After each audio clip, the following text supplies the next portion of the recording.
Hi everybody, I'm getting ready to do some pruning in my orchard, so I thought I'd bring you guys along. We'll take a ride out to the orchard on the four-wheeler.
Going to be working with the apples today.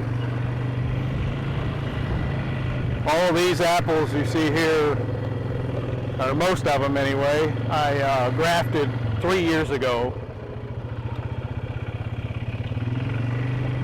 A few of them were bought from the store, but I did 100 rootstocks 3 years ago, and I ended up with about 85% success rate.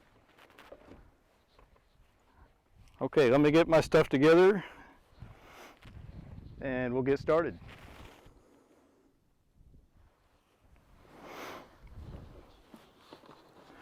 Okay, I'm going to be collecting Scion wood today, so I brought along some Ziploc bags and a marker to mark what variety of apple that I'll be collecting the Scion wood from. And I have my saw, which I doubt that I'll need anywhere in this orchard here because these trees are still really young. I'll probably be able to prune anything I need with these sectars, plain old side cutters. And I have some Clorox disinfecting wipes. This is what I use to clean all my tools between trees so that I don't spread any disease. Early March here in northeast Missouri. It's a beautiful day. It's like 50 plus out. So I figured it's a good time to get some of this done. So basically I need to figure out where I want to take this off at. And it's looking like it's trying to put on fruit buds down here on this 2-year-old wood, which is normal.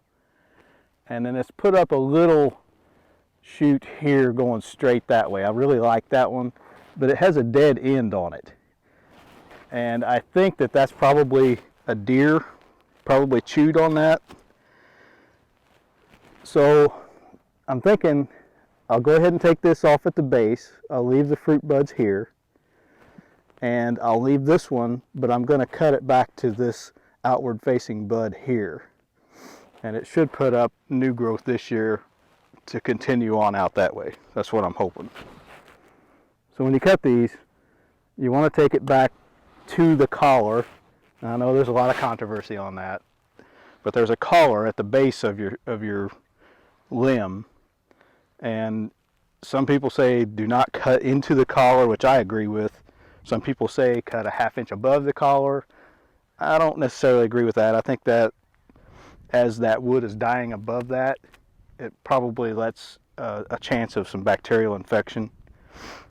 So I just take it to the collar, but without cutting into the collar. And you can recognize the collar because it's like wrinkly.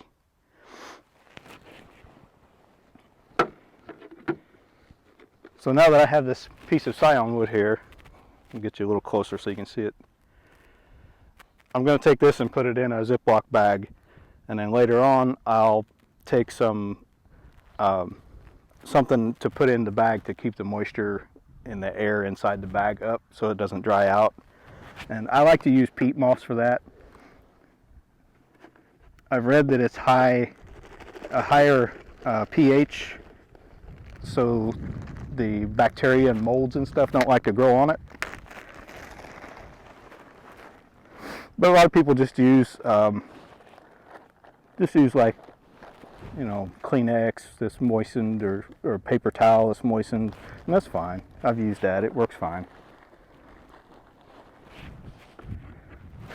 So that one's done there. I'll just go ahead and trim this to that bud.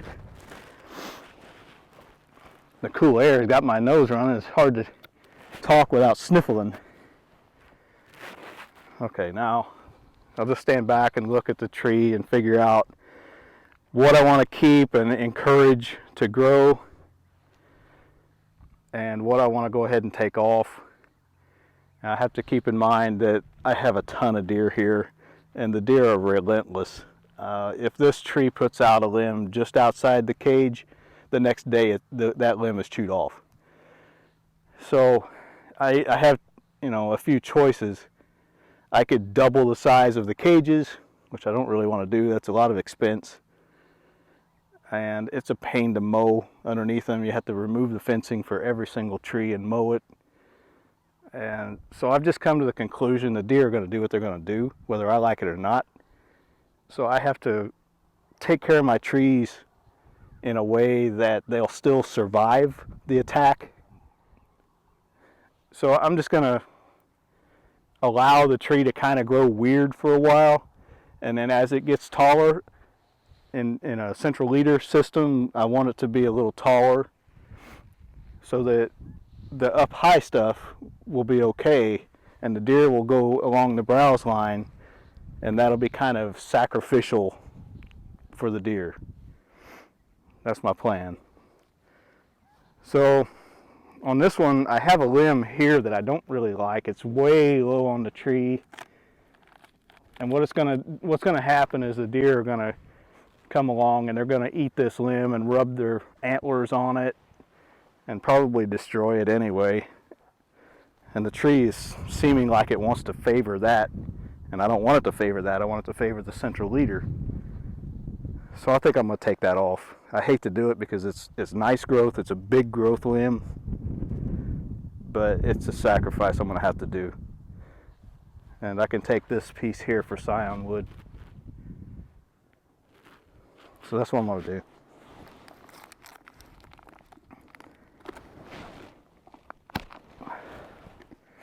There it is. It's done.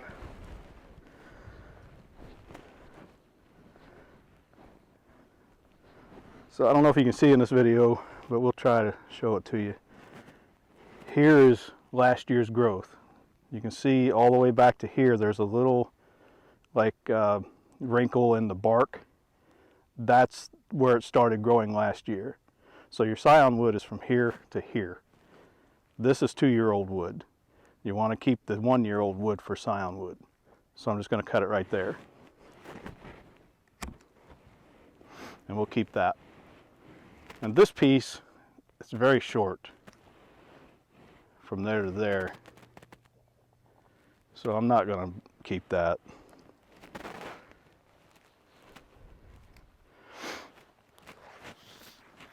Now, the next question, do I want to keep this other lower limb? I think I do. I mean, I know it's low and it's going to go out and the deer are going to get it. But I don't want to take too much. You're only supposed to take 1/3 of the canopy per year. I think I'm going to leave that one. It's going in a good direction. If I can somehow keep the deer from tearing it completely apart, it'll be a good one to keep. So I think I'm pretty well done with this one. The only other thing I could do is trim these two here a little bit further down so that the tree favors this central leader a little more. But there you go again, you know, the people that say that, they must not have deer. Everything I do here is I have to keep the deer in mind. And what's going to happen is the deer are going to come by here, they're going to see this new growth on these and this, and they're going to choose which one's easier for me to reach, and they're going to chew that one. So I'm going to let the deer keep these side ones and hope that they miss this central leader and forget about it. So it'll put on enough growth to get up high out of their eyesight. And when they see these new ones come on, that's the ones they'll go for. So I'm just going to leave this tree alone now. It's done. I'm going to go handheld for just a minute. And I want to just try to show you close up some of the pruning I'm going to do on this Candy Crisp tree here. Just kind of get an overall look of the tree.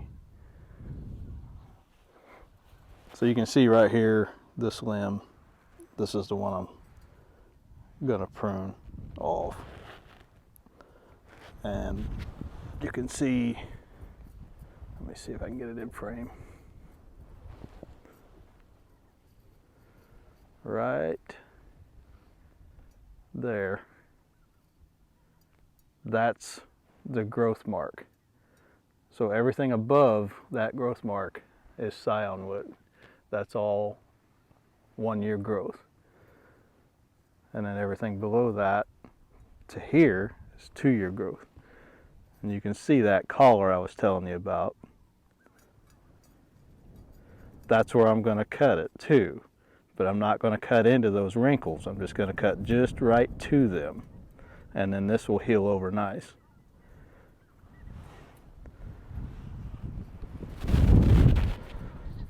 So I can't really cut it one-handed that good, so I'm just going to go ahead and end this section here. I just wanted to show you that up close. Okay, I'm probably not going to prune anything on this tree. I wanted to show a little video of it because it's a prime example of a mistake that I made early on in my orchard. This tree was purchased from Farm and Home, and most of your big box stores, the trees are going to be pruned to a central leader.